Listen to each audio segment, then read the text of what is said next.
We're now being joined by the Chairman, House Committee on Police Affairs, Honorable Bello Kunu, from our Kano studio, and from our Abuja studio is a former Chief of Training and Operations in the Nigerian Air Force, Air Vice Marshal Bolahon Adekunle.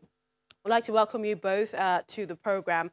I must ask you, and this is also going to Chief Bolahon, would you say that there are new challenges facing Nigeria's defense institutions? Because indicators since the new service chiefs took office show that terrorism declined, but peaked again in 2018. What do you think happened?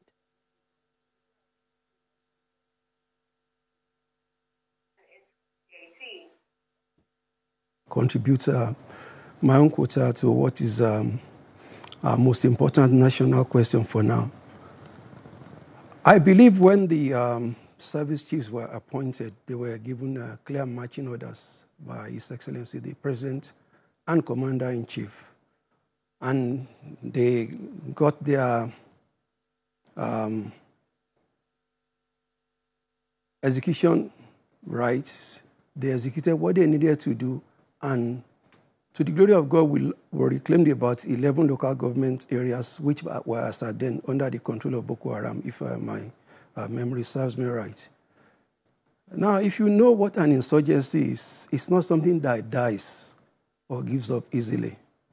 If you look at countries that have been contending with issues, even powerful nations like the United States, saw what happened to them in Afghanistan. They've been there for about 18, 19 years now, and they are still there. They are yet to defeat the insurgency. And insurgency is not something that gives up, and that's what has happened. The service chiefs that were appointed in 2015 got it right. They flushed them out of most of the areas they occupied and reclaimed territory for Nigeria. But what has happened is that because the Nigerian populace has not itself, especially those resident in that area, have not been sufficiently enlightened about the need for them to desist from giving information, from cooperating either consciously or unconsciously with insurgents. Because these insurgents, they are not ghosts. They are individuals like you and I. They could be members of your own family that will go into the forest, provide information, provide one form of assistance or the other to these people, and then come back and sleep in their homes at night.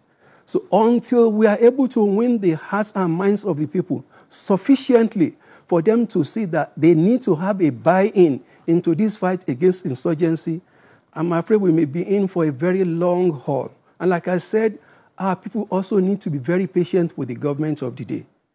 And insurgency is a very elastic thing. It changes its forms in order to adapt so that it can continue to do the havoc it's doing against the populace. Pakistan appeared to have defeated an insurgency for a very long time. For about 8-9 years, there were no attacks until 4 or 5 years ago that they wiped out almost an entire generation of cadets sleeping in their homes, in their military academy. So we need to, apart from the military aspect of fighting this insurgency, we need to win the hearts and minds of the people. We need to re-educate the people, if we haven't been doing that, to ensure that they have a buy-in and realize that this concept of Nigeria is mine is generally spread across so that we can defeat these people who are bent on creating havoc and stagnating our national growth. All right, because we are spending incredible money. If I may, on yes. This also, looking at the insurgency, that's that on one hand. There's also the banditry, the killings, the kidnapping, the herdsmen and farmers' crisis as well. But perhaps I should ask you, Honorable Kunu, you're in our Kano studios now. This past week, we saw walks from religious bodies, also members of the National Assembly who seem very unhappy with the security situation, and the call is for a more effective system. I mean, would you say that it's time we restructured the security architecture which we presently run, coming from the center, and that's the federal government? Well, thank you very much. My take in the national security issue is is a little bit different from opinions of so many. I look at the national security problem as a Nigerian problem that each and every Nigerian is supposed to cue in, because we are blaming the security agencies. Yes, they are weak. Yes, they have not lived up to their billings, but they need to be encouraged. There are some basic questions that we're supposed to ask ourselves. Are they well equipped? Are they well funded?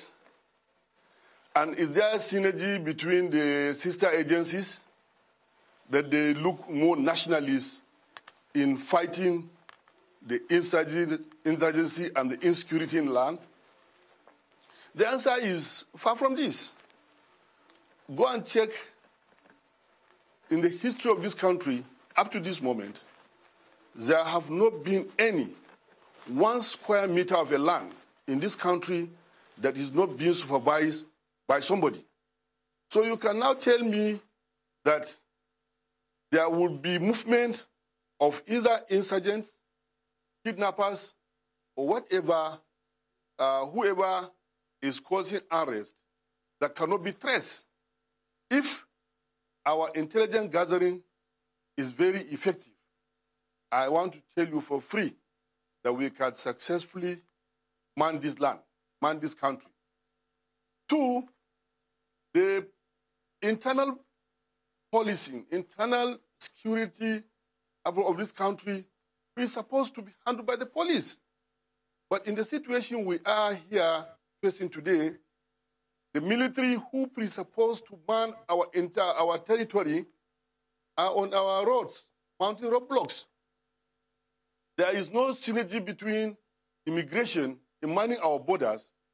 While you equally agree with me that we are surrounded by French-speaking countries, Cameroon, Chad, Niger, Benin Republic, and their likes, and we equally have porous borders. 2, even our politicians, we the politicians, we are not equally helping matters. We are giving opposition from a perspective of pulling down a government. It's not only applicable to Buhari government, but it's our system that this pull him down syndrome. I have seen the national chairman of PDP on the street protesting. When I watch them, I find out all of them are from the southern part of the country and they are of Christian extraction. Where are the Atikus? Why is Tambol? Why is Sule Lamido? Why is Dan Kombo? If they want to give a credible opposition, let Condos move a national opposition party, not a regional and religious opposition party. We need to go on a break now. We'll come back to wrap up on this discussion. Still to come also on the program, PDP holds Ward Congress in Edo State, and Governor Makinde has something to say about that. Do join us again. So back to you, Air Vice Marshal Adekunle. What do we do? More security, more funding, more intelligence, synergy? I think it's a combination of all that, and then re-education and going back to basics. When I say going back to basics, both the distinguished Senator Ndume and the Honorable from Kano spoke about numbers for the armed forces. It's not just a question of numbers, it's also a question of quality.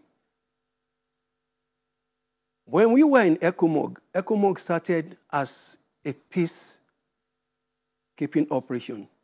Well, it became a peace enforcement operation, and we very well enforced the peace. Yes, at a cost to the Nigerian armed forces, but we did, and the world recognized it. We need to up the quality of training that is being given to our personnel right now. I understand the fact that because you have to practically rush them to the front line as soon as they finish their training, it's not allowing them to get the kind of experience that most of the people that we took to ECOMOG had. But then the country needs to collaborate with the armed forces. When I say the country, I'm talking of the civil populace, the national political leadership. Let's do what needs to be done in a very short time. so that we can empower the armed forces to be able to do what they need to do. Otherwise, this thing is going to drag on and on and on with a huge drain on our national resources. Additionally, we keep talking about increase in funding to the armed forces. The Naira was devalued heavily about 4 or 5 years ago. What you could get in terms of equipment for the armed forces for $200 million 4 years ago probably will be about $250 million now. You'll be talking about almost 4 times the Naira content that you needed to give to the armed forces in 2015 they are required to give to them now. So it's a huge problem. It's a mutually reinforcing problem between the cost of securing the nation and the requirement for us to get it done immediately. But it's better for us to close our eyes now, make the resources available now, and ensure that this insurgency gets over. Otherwise, it's going to continue to drag for a very long time. We've seen the example of the United States in Afghanistan. We appreciate your time. Let's go to Honorable Kunu, and that's quickly now your thoughts on solving this insecurity crisis we appear to have. My take is simple.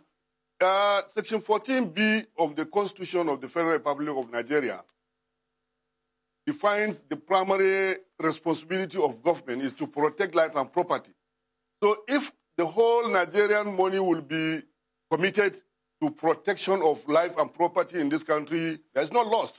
Every responsible and responsive government must raise up to its billion to ensure that the citizenry are well protected. How do we do that? The security agencies, particularly the police and the army, are truly understaffed and underfunded. They are under-equipped. So we need to equip them. We need to fund them effectively. And we equally need to absorb all these timid youths who are potential threats to our existence and engage them. How do we do that? The president needs to do something in the recruitment of these youths into these security agencies. They will help in intelligence gathering. They will equally help in the operations. The police that I am today supervising are doing very well.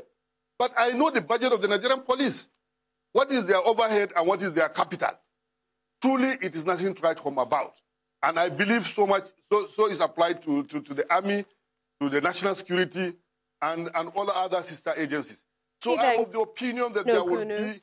We wish we had more time on this, but we'd like to thank you for joining us from our Kano studios, and also the former Chief of Training and Operations in the Nigerian Air Force, Air Vice Marshal Bolahon Adekunle. Many thanks for joining us at this time.